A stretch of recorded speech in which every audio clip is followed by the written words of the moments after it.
বাড়ি ফিরে চিত্রা ফারাজকে বিছানায় বসায়।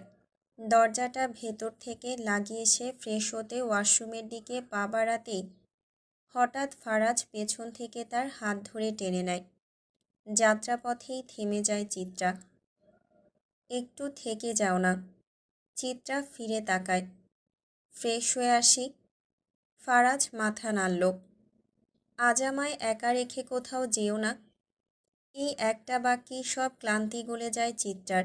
সে এগিয়ে এসে ফারাজকে জড়িয়ে ধরে, আঙুল চালায় তার চুলের ভেতর দিয়ে, নরম স্বরে বলে, সব ঠিক হয়ে যাবে। আপনি ইতালি যাবেন, ব্যাগটাও তো গুছাতে হবে। ফারাজ হালকা হেসে তাকায়। হঠাৎই প্রশ্ন ছুড়ে দেয়, আচ্ছা বউ, নেশা করা কি অপরাধ? চিত্রা এক মুহূর্ত থামে। হয়তো। ফারাজ তার চোখের দিকে তাকিয়ে থাকে। সেই তাকানোতে দুঃখ আছে, আবার অদ্ভুত এক আত্মসমর্পণও। ধীরে বলে, নেশা যদি অপরাধ হয় তবে দোষটা মদের নয়, তোমার চোখের আগুন সুন্দরী। চিত্রা কিছু বলে না, শুধু তাকিয়ে থাকে ফারাজের দিকে।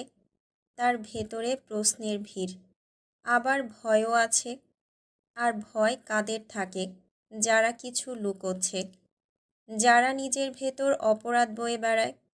ফারাজ হঠাৎ চিত্রাকে টেনে বুকে জড়িয়ে ধরে, আঁকড়ে ধরে।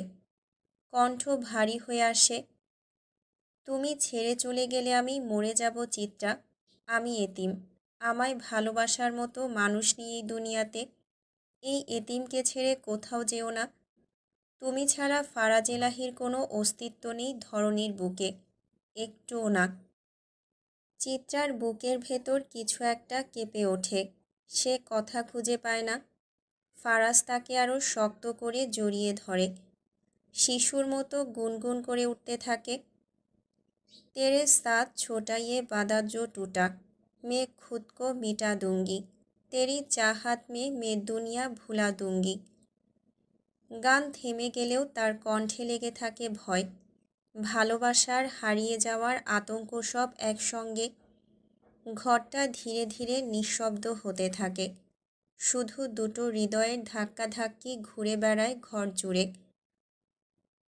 গন্ধটাই আগে আসছে, তীব্র ঝাঁঝালো